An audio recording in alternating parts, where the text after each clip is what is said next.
Hi. So through small video, I'll help you to understand the balance sheet of a fund. How you can prepare the balance sheet of a fund. See here.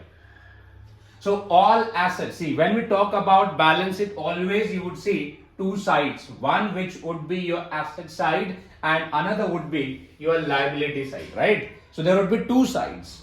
So when you received subscription or when you received money from the investors, then that money we treat as a share capital, right? So that money we treat as a share capital, and where we record it, we record share capital under the liability side, right, as a outstanding units, right? Whatever outstanding units should be, that you need to record it under share capital.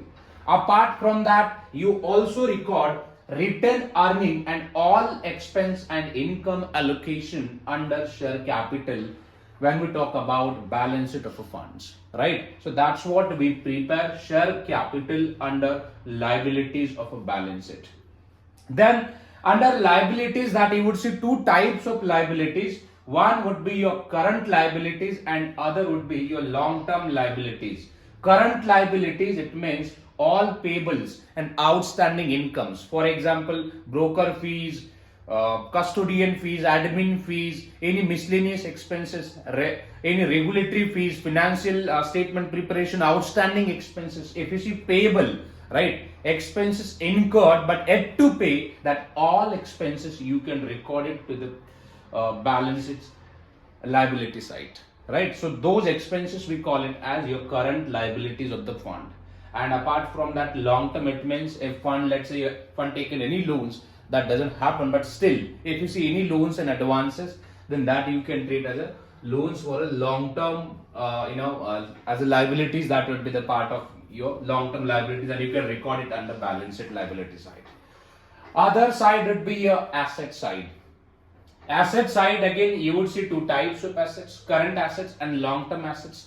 Current assets would be your all receivables, dividend receivables, your commission or fees, if you see any as such receivables, that also you can record it, right, as a receivables. Interest payment receivables, interest on swaps receivables also, that you can record it. So it means any terms of receivable, if you see, that you can record it as a current assets of the fund, and that would be your debit balance of your that accounts. Then dues from brokers or any dividend, interest, swaps, coupon, options, all that you can treat as a current assets. And apart from that, prepaid expense, let's say prepaid admin fees, prepaid management fees, prepaid any expenses, miscellaneous expenses, if you see, that also would be your the current assets, so which you can record it under assets of the balance sheet. Then long-term assets.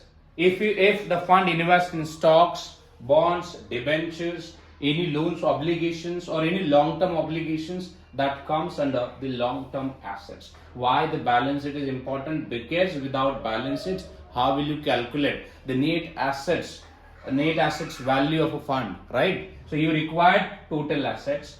Total assets, it means long-term assets plus your current assets. You require total liabilities, current liabilities plus long-term liabilities. So when you just debit your total liabilities, then you will have a gross assets, so that you can multiply with the shares capital, and then you will have net asset value for per unit. So that's how we calculate here assets and liabilities, and we update the balance sheet.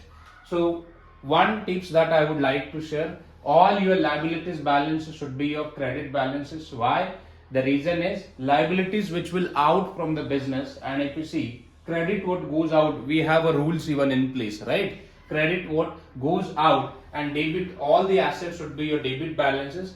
So which the rule which defines debit what comes in, right? So this is a part of your real account rule which you can apply. Balance sheet works on the basis of your all three rules, you can apply it, right? But mainly the 80% that you would see real and personal account rule will apply in terms of preparation of balance sheet, right? So follow these sessions, or I would say just subscribe this channel or share with others also if you like this initiative, And if you're looking for any courses as such, just check the link description already, description already given, in the description. Check that we have fund accounting courses, mutual fund, hedge fund, private equity. We have investment banking courses. We have financial analyst courses, so which you can enroll, and you can call us if you require any information as such. So we'll see you in session. Thank you.